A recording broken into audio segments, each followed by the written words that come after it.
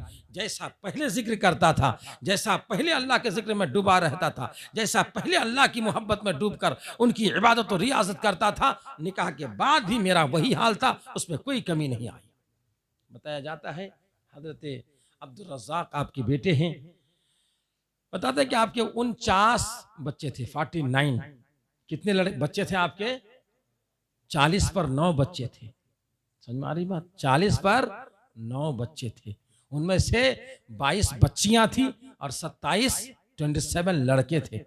लेकिन इतनी औलाद होने के बावजूद भी आप औलाद की मोहब्बत में घिर नहीं गए, औलाद की मोहब्बत में डूब नहीं गए, बल्कि अल्लाह की मोहब्बत को बजाय रखा। जैसी मोहब्बत, जैसी इबादत, जैसी रियाजत पहले थी, इतनी औलाद होने के बाद भी वही रियाजत, वही इबादत आपकी थी। और जो है फरमाते हैं, जब कोई बच्चा आपके घर में जन्म लेता तो उस बच्चे को आप गोद में उठाते और फरमाते ये बच्चा मुर्दा है। क्या फरमाते? ये बच्चा मुर्दा है। और जो है उसके बाद उसके दिल से, उसके लिए जो मोहब्बत एक होती है औलाद के लिए, दिल में अपने दिल से उसकी मोहब्बत निकाल देते।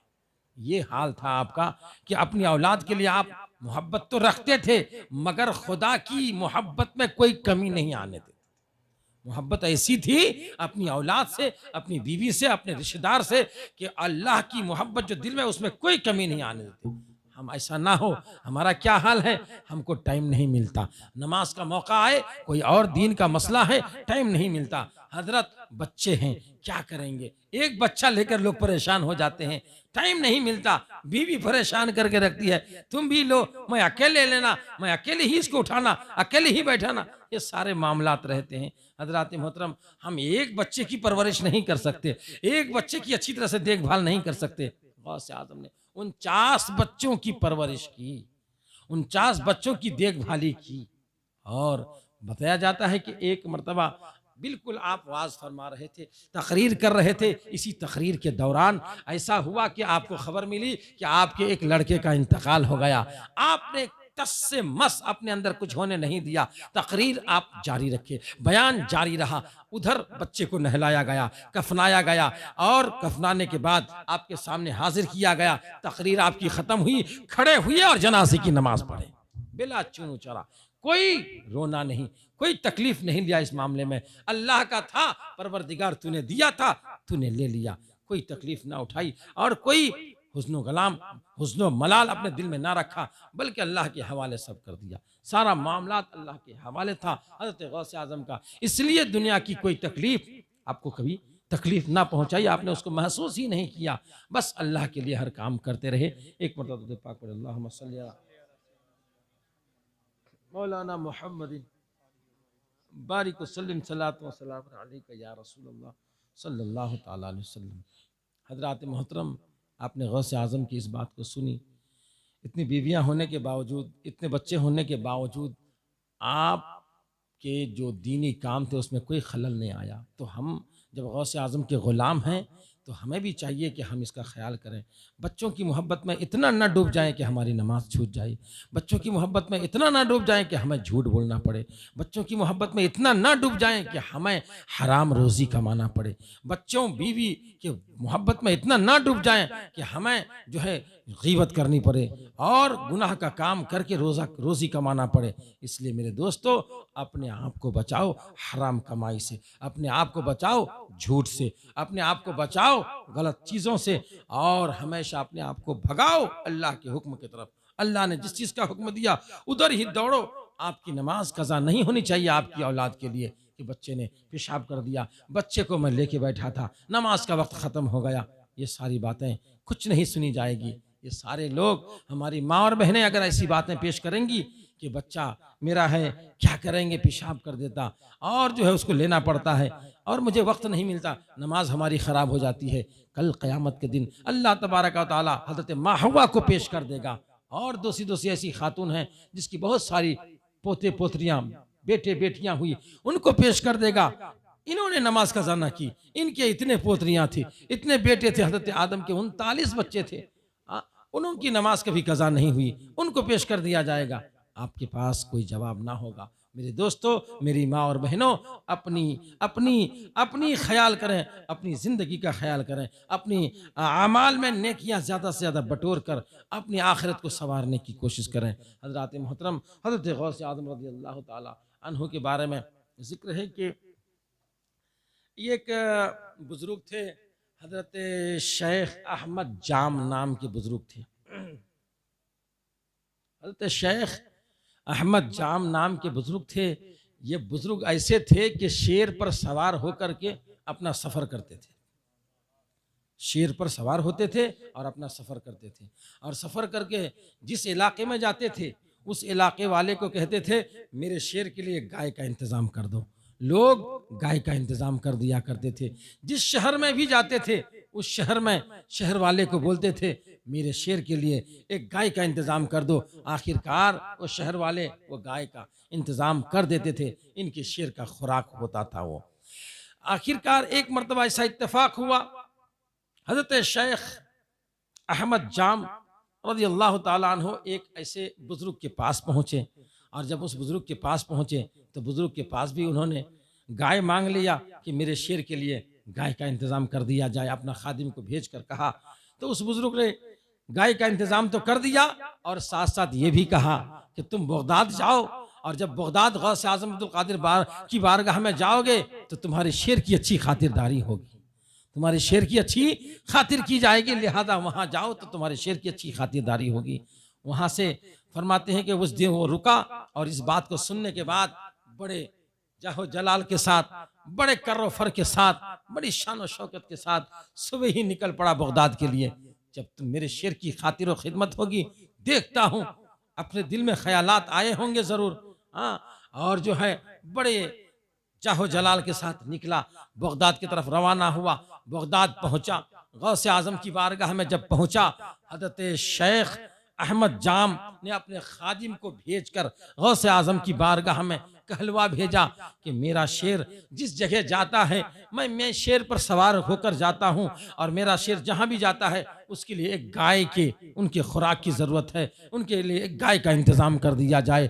गौसे आज़म की बारगाह में खबर लेकर आया उनका खादिम। हज़रत गौसे आज़म ने कहा कि ठीक है, उनके गाय का इंतज़ाम कर दिया जाएगा, जाकर उन्हें सुना दो, उनके गाय का इंतज़ाम कर दिया जाएगा। इधर गौसे आज़म रज़ी अल्लाह ताला अन्हु ने एक अपने खादिम को बुलाया कि एक गाय का इंतज़ाम पहले ही करके रखे थे, गाय का इंतज़ाम करके जो है शेर के लिए रवाना कर दिया गया। शेर के लिए जो ही गाय लेके जा रहा था आपका खादिम, तो आपके दरवाजे पर पड़ा हुआ पतला दुबला हड्डियां जिस्म में पड़ी हुई थी, पतला दुबला कुत्ता पड़ा रहता था जो आपके दरवाजे पर उस गाय के पीछे पीछे हो लिया, झूमता झामता हुआ वो कुत्ता भी उस गाय के पीछे चलने लगा। उस गाय को ले जाकर जब उस शेर के सामने रखा गया, शेर अपना शेराना अंदाज में, अपनी बहादुरी और ताकत के अंदाज तौर पर उस गाय के ऊपर हमला आवर हुआ और उसके ऊपर झपट पड़ा। जो ही झपट पड़ा, शेर ने हमला किया गाय के ऊपर। इधर जो पतला दुबला झूमता झामता उधर साइड में खड़ा एक कुत्ता था, वो कुत्ता भी जाहो जलाल में आ गया और पूरी अपनी शान के साथ, अपनी पूरी ताकत के साथ उन्होंने भी हमला करना शुरू कर दिया। किस पर? शेर पर हमला किया। शेर के हुलकुम को पकड़ लिया, शेर के हुलकुम को पकड़ कर उसके पेट को फाड़ डाला और शेर को फाड़ कर वहीं छोड़ दिया। शेर खत्म हो गया वहीं और उस गाय को भगाता हुआ, गाय को हाँकता हुआ गौसे आजम की बारगाह में ले जाकर पहुंचा दिया। अल्लाह अकबर। जब शेख अहमद जाम हजरत गौसे आजम की बारगाह में पहुंचे, पहुंचने के बाद बड़ा शर्मिंदा हुए, माफी चाही, हुजूर गौसे आजम अब्दुल कादिर जिलानी गलती हो गई मुझसे, माफ फरमा दीजिए, मैंने बहुत बड़ी गलती की है। अल्लाह अकबर। उसके बाद जो है हुजूर गौसे आजम ने माफ फरमा दिया। आप फिर उसके बाद वहां से अपने वतन को रवाना हो गए। ये है गौसे आजम का कुत्ता। इसीलिए तो आला हज़रत ने फरमाया था, क्या दबे जिसपे हो हिमायत का पंजा तेरा, शेर को खतरे में लाता नहीं कुत्ता तेरा। हजरात मोहतरम, ये मकाम है गौसे आजम के दरवाजे पर रहने वाला, पड़ा रहने वाले कुत्ते का, कि वो शेर को भी अपने खातिर में लाता नहीं, शेर से भी उसका कोई मुकाबला होता नहीं। शेर को भी एक कमतर नाचीज और कम तरीन चीज समझकर शेर कर पे हमला करके फाड़ डालता है शेर को, उसके हलकुम को पकड़कर उनके पेट को फाड़ डालता है। हजरात मोहतरम, और हज़रत गौसे आज़म का मकाम आपको यूं बताऊं, हज़रत गौसे आज़म रज़ी अल्लाह ताला अन्हु का वो मकाम है। बताया जाता है कि एक यमन में एक ईसाई रहता था। यमन में एक ईसाई था, मुसलमानों से मुतासिर हो चुका था, उसके दिल में भी नूर ईमान पैदा हो रहा था। मुसलमानों की मोहब्बत, इस्लाम की मोहब्बत, इस्लाम से उसका दिल मुनव्वर हो रहा था। दिल में ख्याल कर चुका था कि मैं मुसलमान होना है और मुसलमान मुझे होना है। तो यमन में जो सबसे ज्यादा परहेजगार, यमन में जो सबसे ज्यादा मुत्तकी होगा, दीनदार होगा, परहेजगार होगा, उसके हाथ पर हाथ देकर मैं मुसलमान होऊंगा।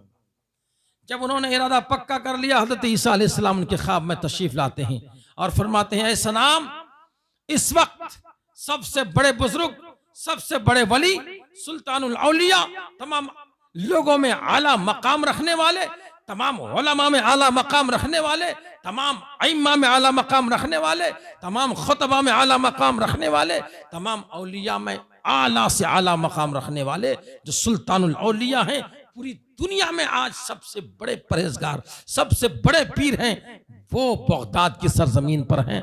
लिहाजा उनके पास चले जाओ, तुम जाकर उनके पास, उनके हाथ में हाथ देकर मुसलमान हो जाओ। बताया जाता है कि वो आए और आकर मुसलमान हुए। हज़रत गौसे आज़म ऐन तकरीर के वक्त आकर वो जो है मुसलमान हुआ। ऐसी बहुत सारे वाक़यात हैं मुसलमान होने के। और आपकी तकरीर के दरमियान तो ऐसा होता था कि बहुत सारे लोग तौबा करते थे अपने गुनाहों से, बहुत सारे ईमान लाते थे। हज़रात मोहतरम, और हज़रत गौसे आज़म रज़ी अल्लाह ताला अन्हु के बारे में बताया जाता है कि हज़रत गौसे आज़म एक बार मदीना गए और मदीने से वापस हो रहे थे। मदीना में हाजिरी देने के बाद आप नंगे पांव ही बगदाद रवाना हो गए। नंगे पांव ही बगदाद रवाना हुए। जो ही नंगे पांव बगदाद रवाना हुए तो पहले ज़माने में, तो आज के ज़माने में भी चोर है, डाकू है, पहले ज़माने में और ज़्यादा हुआ करता था। तो एक चोर मदीने के बाहर बगदाद के रास्ते में बैठा था कि कोई मुसाफिर आए तो उसका कुछ माल लूटा जाए, उसका सामान हाथ से छीना जाए। अलगर्ज मुख्तसर यूँ है, हज़रत गौसे आज़म अब्दुल कादिर जिलानी बड़े जाहो जलाल के साथ, बड़ी शान व शौकत के साथ और अपने जो है गौसियत के तौर पर अपने मकाम की हैसियत से चले आ रहे हैं। अब इधर चोर जो था उनके दिल में भी ख्याल पड़ गया इनके दबदबे और इनके मकाम को देख करके कहीं गौसे आज़म तो नहीं आ रहे हैं।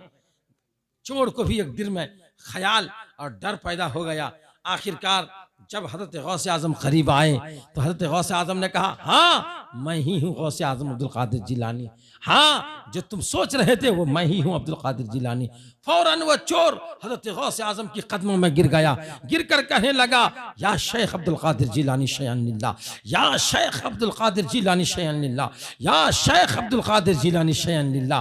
हजरत गौसे आजम ने उसको उठाया, सीने से लगाया और सीने से लगाकर उसके ऊपर एक निगाह विलायत डाली और उनको अपने वक्त का वली बना दिया। हजरात मोहतरम, या शेख अब्दुल कादिर जिलानी शयअन लिल्लाह, इसका माना समझते हैं? या शेख, ऐ शेख। शेख का माना वो शेख नहीं, आप तो सैयदजादे थे, आप तो सैयदजादे थे, तो वो शेख नहीं। शेख कहा जाता है जो मकाम व मर्तबे में जो है बड़ा होता है, या जो है औलिया किराम को शेख के नाम से पुकारा जाता है, ऐसे कि जो बड़े मर्तबे वाले थे उनको शेख कहा जाता है। हाँ, तो या शेख, ऐ शेख अब्दुल कादिर, अब्दुल कादिर जिलानी, तो अब्दुल कादिर जिलानी वही नाम है। शयअन लिल्लाह, कोई शय हमें अता कर दीजिए अल्लाह के वास्ते। इसका माना क्या हुआ? कोई शय हमें अता कर दीजिए अल्लाह के वास्ते। इसलिए ये वजीफा भी है, या शेख अब्दुल कादिर जिलानी शयअन लिल्लाह, या शेख अब्दुल कादिर जिलानी शयअन लिल्लाह। समझ में आ रही बात? इस तरीके से हम जब दुआएं करते हैं, ये पढ़कर तो हमारी दुआएं भी कबूल होती है। अल्लाह तबारक व तआला हमारी सुनता है, गौसे आज़म के वसीले से हमें अता भी फरमाता है। और गौसे आज़म को अल्लाह तबारक व तआला ने बहुत सारे तसर्रुफात दे रखा है, तो गौसे आज़म भी हमें अता फरमाते हैं। एक मरतबा दुरूद पाक पढ़िए, अल्लाहुम्मा सल्ली अला सय्यिदना मौलाना मुहम्मद बारिक वसल्लम, सलातो व सलामुन अलैका या रसूलुल्लाह सल्लल्लाहु तआला अलैहि वसल्लम। आवाज़ बिल्कुल बैठी हुई है, लेकिन फिर भी मैं आपसे गुफ्तगू कर रहा हूँ। ज़्यादा कुछ बोलने की कोशिश करूँगा तो और परेशानी हो जाएगी। एक मरतबा और हुसूल बरकत के लिए दुरूद पाक पढ़िए, अल्लाहुम्मा सल्ली अला सय्यिदना मौलाना मुहम्मद बारिक वसल्लम, सलातो व सलामुन अलैका या रसूलुल्लाह सल्लल्लाहु तआला अलैहि वसल्लम। गौसे आज़म का मुबारक ज़माना है, गौसे आज़म का बरकत वाला ज़माना है। गौसे आज़म के बयान, आपके वाज, आपकी तकरीर से दुनिया वाले और बगदाद वालों में ये असर पड़ा कि आपकी तकरीर में 60-70 हज़ार तक लोगों का मजमा होने लगा। तो दूर दराज से लोग झूम कर आने लगे। और पहले से जो वाइज़ीन थे, मुक़र्रिरीन थे, बड़े बड़े अपने वक्त के फ़ुक़हा थे, उन लोगों की महफ़िलों में लोगों की कमी होने लगी। और जब लोगों की कमी होने लगी तो वो लोग परेशान होने लगे। तो इत्तेफाक हुआ कि वो तकरीबन 100 फ़ुक़हा जमा हो गए, अपने वक्त के बड़े बड़े आलिम 100 लोग जमा हो गए। और 100 लोगों ने जमा होकर क्या किया, आपस में मशवरा किया कि हम लोग जो है ऐन जिस वक्त अब्दुल कादिर जिलानी तकरीर फरमा रहे होंगे, वाज फरमा रहे होंगे, बिल्कुल उस वक्त हम जाके उनकी महफिल में पहुंचेंगे। और जो है हम सब लोग एक एक फ़िक़ह का सवाल, बहुत ही जो कठिन सवाल है, बहुत ही सख्त से सख्त तर सवाल है, सब लोग अपना अपना एक एक सवाल तैयार कर लो और उनकी महफिल में जाकर डायरेक्ट जब वो बयान कर रहे होंगे उनको जाकर सवाल पूछेंगे। हमारे इतने सख्त से सख्त सर सवाल का जवाब वो दे ना सकेंगे लोगों के सामने, लो है तो लोगों की अकीदत उनसे कम हो जाएगी, लोगों की मोहब्बत उनसे कम हो जाएगी और लोगों का रुझान उनकी तरफ कम हो जाएगा। फिर वह लोग जो हमसे मोहब्बत करते या हमारी महफिल में आते थे तो ज़रूर हमारी महफिल में आएंगे। ये सोचकर 100 फ़ुक़हा किराम उस ज़माने के कुर्ब जवार के इलाके से जमा हुए और एक एक सवाल दिल में सोचकर, कठिन से कठिन, सख्त से सख्त सवाल को सोचकर वो लोग जो है हज़रत गौसे आज़म रज़ी अल्लाह तआला अन्हु की जो है महफिल में पहुँचे, जलसे में पहुँचे। जो ही जलसे में पहुँचे, अल्लाह अकबर, बताया जाता है कि हज़रत गौसे आज़म रज़ी अल्लाह तआला अन्हु तकरीर फरमा रहे हैं। ये 100 फ़ुक़हा किराम एक साथ अपनी पूरी शान और शौकत के साथ महफिल में दाखिल हुए। जो ही महफिल में दाखिल हुए तो बताया जाता है कि हज़रत गौसे आज़म के सीने से एक नूर निकला, गौसे आज़म के सीने से एक नूर निकला। और जब वो नूर निकला तो वो नूर को उसी ने देखा जिसे अल्लाह ताला ने चाहा, आम लोगों ने नहीं देखा। वो नूर निकला और वो नूर निकल कर जो है जितने फ़ुक़हा किराम सवाल लेकर आए थे सबके सीने में जाकर सीने की तरफ से गुजरा, सब की तरफ से गुजरा। जितने फुक़हा किराम आए थे सब की तरफ से वो नूर गुजरा। जो ही वो नूर का गुजर हुआ तो सब लोगों ने अपने सरों को नंगा कर दिए, अपने सरों से पगड़ी उतार फेंक दिए, अपने कपड़ों को फाड़ डाले, चीखने लगे, चिल्लाने लगे, आवाज देने लगे और यहां तक के भागते हुए दौड़ते हुए गौसे आजम रज़ी अल्लाह तआला अन्हु की कदमों में गिर गए और माफी तलब करने लगे। मेरे गौसे आजम अब्दुल कादिर जिलानी ने एक एक को उठाया, सीने से लगाया और सीने से लगा लगा कर बताया जाता है कि उनको उनके सवाल भी बताया, उनके सवाल का जवाब भी बताया। इस तरीके से 100 फुक़हा जो आए थे सबको गले से लगाया, सीने से लगाया और जो है उनको फैज याब किया, उनको सवाल भी बताया, सवाल का जवाब भी दिया। बताया जाता है कि जब वो लोग फारिग हो गए, लोगों ने पूछा तुम क्यों चीख रहे थे, तुम क्यों चिल्ला रहे थे, आखिर मामला क्या था? कहा कि दरअसल बात यह है, जब हम गौसे आजम की महफिल में पहुंचे तो हम गौसे आजम की महफिल में जो ही पहुंचे तो एक नूर जाहिर हुआ गौसे आजम के सीने से। जब वो नूर जाहिर हुआ तो हम तक आकर वो नूर पहुंचा। जब हमारे करीब आकर वो नूर पहुंचा तो हमें ऐसा लगा कि अब हमारे पास कुछ भी नहीं है, हम बिल्कुल खाली हैं। हम जब अपने आप को देख रहे हैं हमें अलिफ तक पता नहीं, हमें बा तक पता नहीं, हमें सा तक पता नहीं, हमें कुरान की कोई आयत याद नहीं, हदीस का कोई टुकड़ा याद नहीं, यहीं तक महदूद नहीं, बल्कि जो सवाल हम सोच कर आए थे वो सवाल भी हमें याद नहीं। सब कुछ हम भूल चुके हैं, हम पूरा का पूरा खाली हो चुके हैं, कुछ भी नहीं था हमारे पास। इसलिए हमने कुर्ते भी अपने फाड़ लिए, अपने पगड़ियां उतार फेंक दी, अपने बाल उलझा लिए, गौसे आजम के कदमों में जाकर अपने सर को रख दिए। और हाल ये था जो सवाल हम लेकर आए थे उस सवाल को भी हम भूल गए थे। गौसे आजम का करम हुआ, गौसे आजम ने हमें सवाल भी बताया और सवाल का जवाब भी अता फरमाया। ये हैं गौसे आजम अब्दुल कादिर जिलानी। लोगों के दिलों में जो भी ख्यालात पैदा होते उन बातों को भी आप जान लेते, लोगों के ख्यालात को भी आप जाहिर फरमाते। हज़रत गौसे आजम तो फरमाते हैं तुम अपने घरों में क्या खाते हो, अगर मेरे ऊपर रुकावट ना होती तो मैं तुम्हारे खाने को भी जाहिर करता कि तुम रोजाना घर में क्या खाते हो, तुम घरों में क्या पीते हो, ये सारे मामलात को मैं देखता हूं। तुम्हारा तुम क्या खाते हो, तुम क्या पीते हो। आज इसलिए आप अगर अकीदत रखते हो, मोहब्बत रखते हो गौसे आजम से, तो आप भी सोचो कि गौसे आजम मुझे देख रहे हैं, मैं कैसे गुनाह का काम करूं। गौसे आजम मुझे देख रहे हैं, मैं कैसे शराब पी सकता हूं। गौसे आजम मुझे देख रहे हैं, मैं उनसे मोहब्बत करता हूं, उनसे उल्फत रखता हूं, उनसे अकीदत रखता हूं। कैसे मैं हराम खोरी कर सकता हूँ, कैसे मैं झूठ बोल सकता हूँ, कैसे मैं जिना कर सकता हूँ, जैसे मैं बुराई काम कर सकता हूँ, कैसे और गलत कदम उठा सकता हूँ। इस तरीके से आप अगर आशिके गौसे आजम हैं, ख्यालात पैदा कीजिए, इंशाअल्लाह अज़ीज़ गौसे आजम के वास्ते से अल्लाह तबारक व तआला आपको हर बुराई से बचा लेगा और आप पाक व साफ हो जाएंगे, सच्चे गुलामे गौस बन जाएंगे। अल्लाह ताला आपको दुनिया में भी आराम व आशाइश और कामयाबी अता फरमाएगा और आखिरत में भी आपको कामयाबी अता फरमाएगा। हज़रात मोहतरम एक मरतबा दुरूद पाक पढ़िए। अल्लाह रब्ब मुहम्मदिन सल्लल्लाहु अलैहि वसल्लम नहनु इबाद मुहम्मदिन सल्लल्लाहु अलैहि वसल्लम। बताया जाता है कि हज़रत गौसे आज़म रज़ियल्लाहु ताला अन्हु, वक्त हो चुका है, सिर्फ एक दो वाक़या आपके सामने रख दूँ। अब वक्त करीब आता जा रहा है, जितनी बातें हैं सुनाने के लिए वक्त नहीं, उतना क्या किया जाए। बहरहाल हज़रत गौसे आज़म रज़ियल्लाहु ताला अन्हु के बारे में बताया जाता है कि आप अपने मदरसे में हाजिर थे और एकाएक आप उठे, आप अपने खड़ाउन को पहनकर, खड़ाउन कहते हैं उसको जो लकड़ी की जूतियां होती हैं उसको पहनते हैं, खड़ाउन को पहनकर निकले। आपने वज़ू फरमाया और वज़ू से फारिग होते ही एक चीख लगाई, एक चीख मारकर अपने खड़ाउन को हवा में उछाल दिया, अपने हवा में फेंका तो वो खड़ाउन गायब हो गया। जो आपने फेंका तो वो गायब हो गया। उसके बाद फिर दूसरी खड़ाउन को भी अपने पैर से निकाला और एक दूसरी चीख मारी और वो खड़ाउन भी हवा में उछाल दिया और वो भी गायब हो गया। मदरसे में जो तलबा थे, मदरसे में जो आपके मुरीदीन थे, जिन लोगों ने इस वाक़या को देखा, आपका चीखना, आपका पुकारना, आपका जलाल में आना, आपकी आंखों में सुर्खी आ जाना, आपके चेहरे में सुर्खी आ जाना, आपके जलाल को देखकर किसी को पूछने की हिम्मत और ताकत नहीं हुई। लेकिन बताया जाता है कि उन तमाम लोगों ने दिन, वक्त, तारीख, महीना सब कुछ लिख कर रख दिया। उसके बाद एक दिन गुजरा, 2 दिन गुजरा, 3 दिन गुजरे। 3 दिन के बाद एक काफिला आया और वो काफिला आने के बाद आपकी बारगाह में नजर नियाज पेश किया, आपकी बारगाह में बहुत सारे हदिया पेश किया और साथ साथ आपकी दोनों जूतियों को भी पेश किया, दोनों खड़ाउन को भी पेश किया।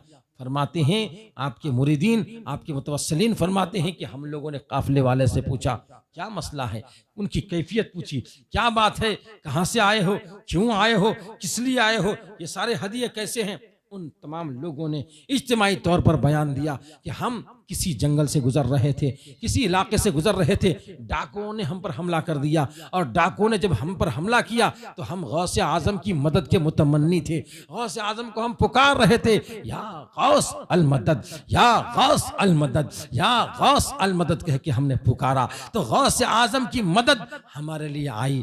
आने की सूरत ये थी, हम जब लूटे जा रहे थे, डाकू हमें लूट रहे थे, हमें मार रहे थे, हमारे मालो मनाल को लूट रहे थे, एक चीख सुनाई दी, एक खतरनाक आवाज सुनाई दी जिससे सारे इलाके में एक सारा इलाका दहल गया। उस चीख से एक दूसरी चीख और सुनाई दी, उससे भी पूरा इलाका दहल गया। इसी बीच में 2 डाकू हमारे पास आए और आकर कहने लगे भाई तुम अपना माल लेकर जाओ और आओ मेरे साथ अपना माल लेकर जाओ। उसके बाद जो है सारे काफिला वाले मिलकर जब गए उनके जो है ठिकाने पे जहां वो माल जमा किए थे, जो ही गए तो क्या देखते हैं कि दोनों डाकू मरा हुआ पड़ा है और दोनों के सीने में वो दोनों खड़ावन पड़ा हुआ है। उन लोगों ने अपना माल लिया, अपना सामान लिया। लेने के बाद फरमाते हैं कि हम लोगों ने वहीं हदिया मुतय्यन कर लिया कि हजरत गौसे आजम की बारगाह में हमें हदिया पेश करना है। ये जो मदद हमें हुई गौसे आजम की तरफ से हुई है, गौसे आजम ने हमारी गायबाना इमदाद की है।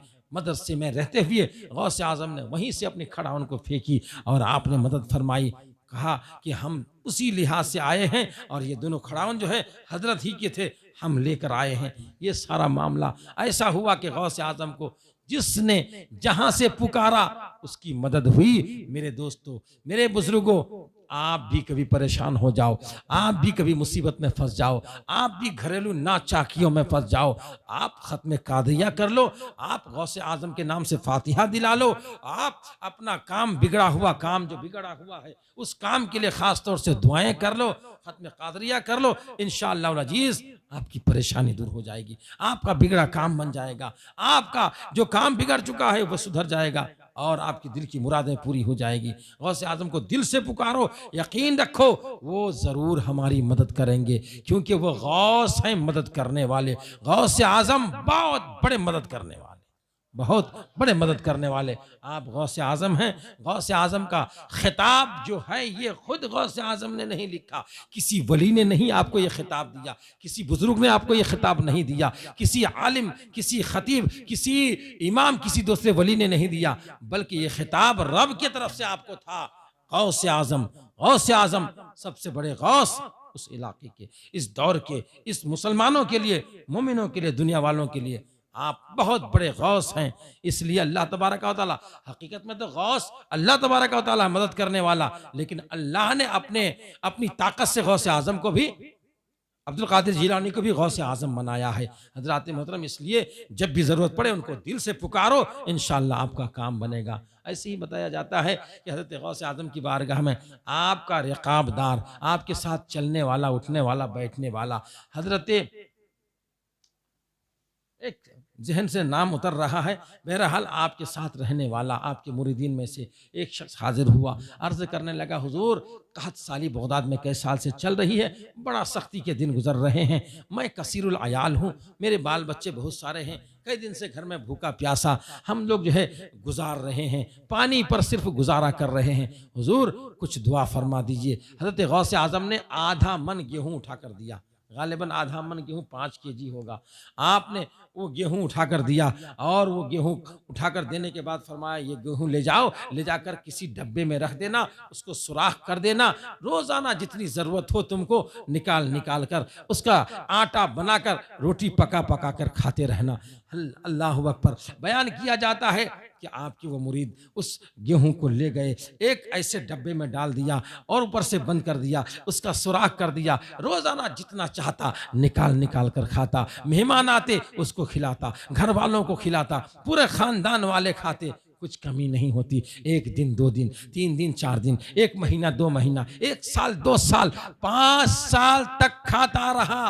5 साल खाने के बाद बताते हैं कि एक दिन आखिर सोचने लगा कि इतने दिन से हम खा रहे हैं, गेहूं तो 5 केजी ही हजरत गौसे आजम ने दिया था, आखिर खत्म क्यों नहीं हो रहा है? अंदर है तो क्या है, अंदर रखा गया है तो क्या रखा गया है? गेहूं निकाले जा रहे हैं, खत्म हो ही नहीं रहा है, हम खाए जा रहे हैं, खत्म हो ही नहीं रहा है। आखिर मसला क्या है, आखिर माजरा क्या है? देखे तो सही अंदर कुछ है तो नहीं। डब्बा खोला और डब्बे को खोलकर देखा तो वही गेहूं मौजूद था। अब जो खाना शुरू किया, 5 दिन खाया। 5 दिन खाने के बाद उसका गेहूं खत्म हुआ। जब गेहूं खत्म हो गया, गौसे आजम की बारगाह में पहुंचा। हुजूर, जो गेहूं आपने दिया था 5 साल तक हम खाते रहे, कम नहीं हुआ, जितना था उतना ही था, जितना दिए थे उतना ही था, कोई कमी नहीं हो रही थी। लेकिन एक दिन हमने खोल कर देख लिया, उसके बाद 5 दिन हम खाए, 5 दिन में खत्म हो गया। गौसे आजम फरमाते हैं, अरे मेरे मुरीद, अगर तू खाता रहता जिंदगी भर, तू खाता रहता जिंदगी भर, तेरे बच्चे खाते रहते जिंदगी भर, तेरा पूरा कुंबा खाता रहता, तेरा पूरा खानदान खाता रहता जिंदगी भर, ये खत्म नहीं होता। तू अगर देखता नहीं तो खत्म नहीं होता। हजरात मोहतरम, तो ये है गौसे आज़म। ऐसे बहुत सारे वाक़यात हैं। मैं अपनी गुफ्तगू को यहीं से ख़त्म करता हूँ। वमा अलैना इल्लल बलाग। अस्तग़फिरुल्लाह रब्बी मिन कुल्लि ज़ंबिन व अतूबु इलैह। ला हौला वला कुव्वता इल्ला बिल्लाहिल अलिय्यिल अज़ीम। अशहदु अन ला इलाहा इल्लल्लाह व अशहदु अन्ना मुहम्मदन अब्दुहु व रसूलुहु। अर्श व कुर्सी झुके तस्लीम अहमद के लिए, उठ खड़े हो मोमिन व ताज़ीम अहमद के लिए।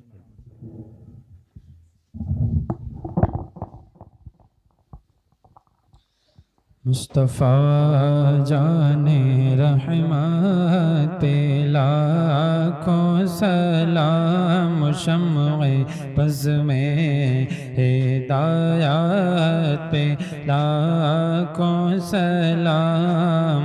मुस्तफ़ा जाने रहमत पे लाखों सलाम, शम्ए बज़ में हिदायत पे लाखों सलाम।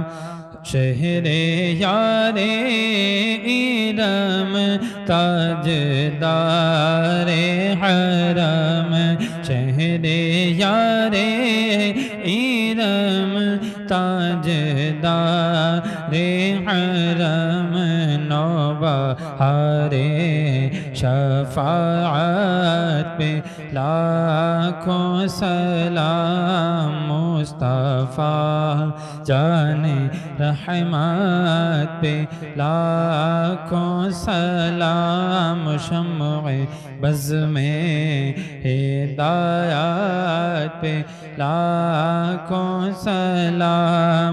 हम गरीबों के आका बेहद दुरूद, हम गरीबों के आका बेहद दुरूद। हम फ़कीरों की सरवत पे लाखों सलाम। मुस्तफ़ा जाने रहमत पे लाखों सलाम, शम्ए बज़ में हिदायत पे लाखों सलाम।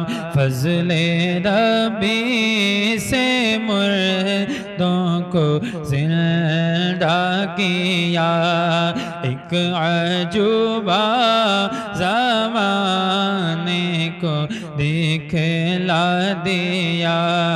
लोग कहते हैं आज सदा मरहबा, गौसे आज़म इमाम मुतक़व्वल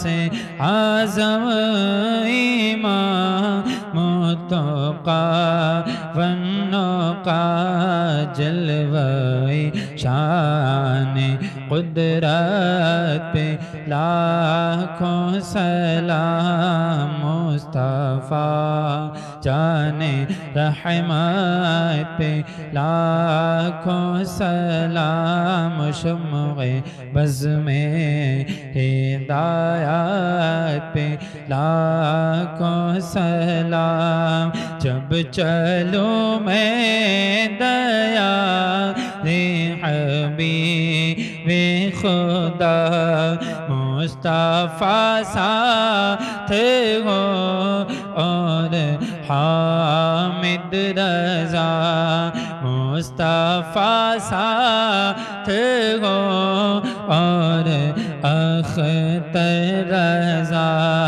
थाम कर जा लिया और पढ़ो मला मुझसे खिदमत के क़ुदसी कहे हाँ रज़ा मुस्तफ़ा जाने रहमत पे